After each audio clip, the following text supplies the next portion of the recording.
तलवारबाज बहू। बचपन का शौक समझ निक्की के घर वाले उसका एडमिशन फेंसिंग कोचिंग में करा तो देते हैं, पर कुछ सालों बाद वही शौक जब उसका जुनून और सपना बन जाता है तो सब उसके खिलाफ हो जाते हैं। और लड़की के हाथ में तलवार दो ना, अब मैडम तलवारबाज बनना चाहती है। बच्ची का शौक समझ दाखिला करवा दिया, क्या पता था ये सब देखना पड़ेगा।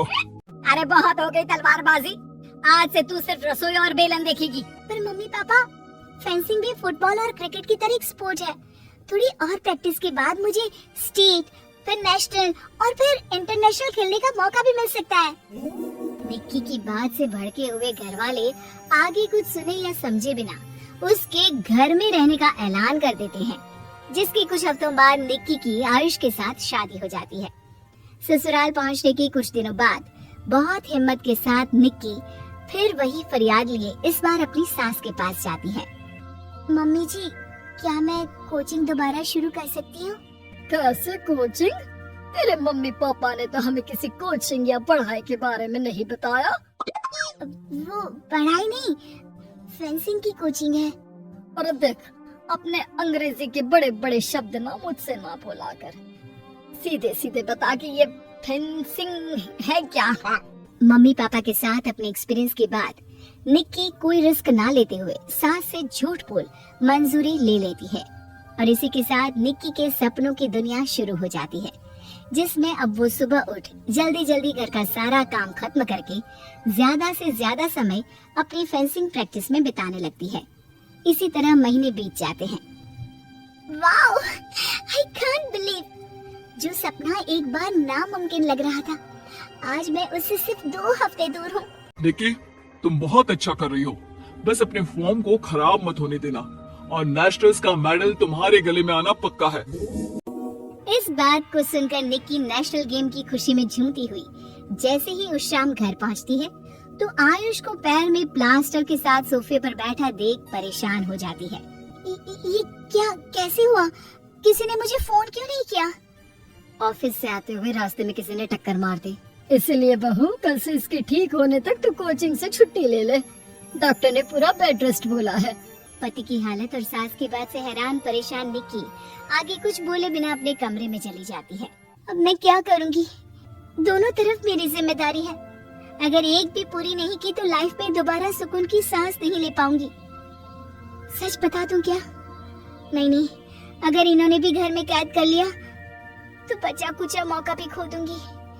भगवान, आपने मुझे कहाँ फंसा दिया? मन ही मन ये सब सोचते हुए निक्की घर के काम और पति की सेवा में लग जाती है। इसी तरह एक हफ्ता बीत जाता है। बहुत सोचने के बाद भी जब कोई दूसरा रास्ता नहीं दिखता तो निक्की सबको फेंसिंग की सच्चाई बताने का फैसला करती है और सास और पति के पास आती है। मम्मी, आयुष, मुझे आप दोनों से एक बात करनी है। मैं भी मम्मी की तरह गैस हो गई है क्या? तू भी बूढ़ी औरत की मजाक उड़ा ले। एक दिन जब तेरे बच्चे तेरा मजाक उड़ाएंगे ना तो मैं भी उनके साथ बैठकर हंसूंगी।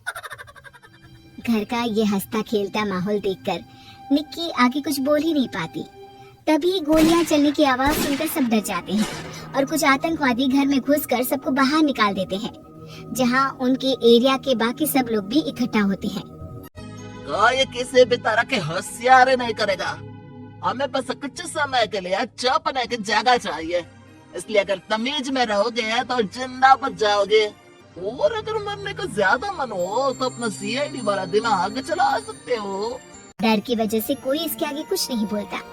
कुछ घंटे इसी तरह आतंकवादियों की कैद में बैठे रहने के बाद निक्की की सास गुस्से में चिल्लाने लगती है। अरे तुम कल मोहो को आम लोगों को परेशान करने के अलावा और कुछ नहीं आता क्या? मैं कहती हूँ, अरे एक एक को मेरी बद्दुआ लगेगी, कोई जिंदा नहीं बचेगा। ये आप क्या कर रही हो मम्मी? सॉरी, वो परेशान हो गई इसलिए कुछ भी बोल दिया। प्लीज इन्हें छोड़ दीजिए, आप कुछ नहीं बोलेंगी। अरे तू डरपोक की तरह से माफी मांग रहा है, कुछ तो अपने पापा के गुण ले लेता। अगर आज वो यहाँ होते तो इतनी देर में सबका गला काट चुके होते। क्या मतलब? नहीं मम्मी, प्लीज दोबारा वही सब शुरू मत करना।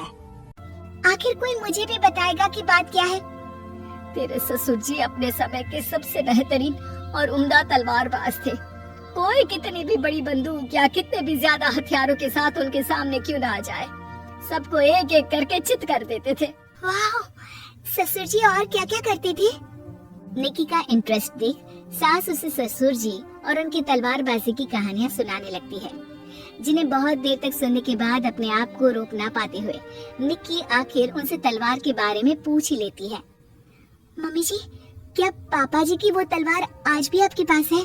अरे इन्होंने अपने बेटे से ज्यादा उस तलवार से प्यार किया है तो फेंक कैसे देती, संदूक में संभाल कर रखी है। आयुष की बात सुन निक्की की आंखें चमक उठती हैं और वो सब कुछ भूल तलवार निकालने की बात कर बैठती है, जिसे सुन बाकी दोनों की आंखें फट जाती हैं। क्या बोला, जरा फिर से बोल। क्या कहानियां सुनकर तुम भी अपने आप को झांसी की रानी समझने लगी? यही समझ लो कि तुमने झांसी की रानी के साथ ही शादी की है। ओ मोहतरमा, जरा सपनों की दुनिया से बाहर निकल आओ और शांति से बैठ जाओ। आई बड़ी झांसी की रानी बनेगी। माहौल की गंभीरता और सास आयुष का रिएक्शन देख निक्की के पास उन्हें सच्चाई बताने के अलावा और कोई ऑप्शन नहीं बचता, इसलिए वो बिना कुछ सोचे समझे और देर किए उन्हें पूरी सच्चाई बता देती है, जिसे सुन दोनों भौंचक्के रह जाते हैं। और इसी के साथ अगले हफ्ते मुझे नेशनल्स खेलने का भी मौका मिला है, भरोसा कीजिए मैं कर सकती हूँ। निक्की की बातों से अभी तक सदमे में बैठे आयुष और सास उनकी तबीयत खराब होने का बहाना बनाते हैं और दवाइयाँ लाने के बहाने घर के अंदर जाने की बात करते हैं, जिस पर एक आतंकवादी भी उनके साथ घर के अंदर जाता है। निक्की दवाइयाँ लेने के बाद बाथरूम का बहाना बनाकर सास के कमरे में पहुंच जाती है। अब क्या बाथरूम भी साथ चलोगे? यही कमरे में रुको। 5 मिनट में बाहर नहीं आई तो अंदर आकर सारी गालियां सिर में उतार दूंगा। निक्की बाथरूम के अंदर चली जाती है। अब क्या करूं? तलवार कैसे निकालूं? मुझे किसी भी तरह इससे छुटकारा पाना होगा।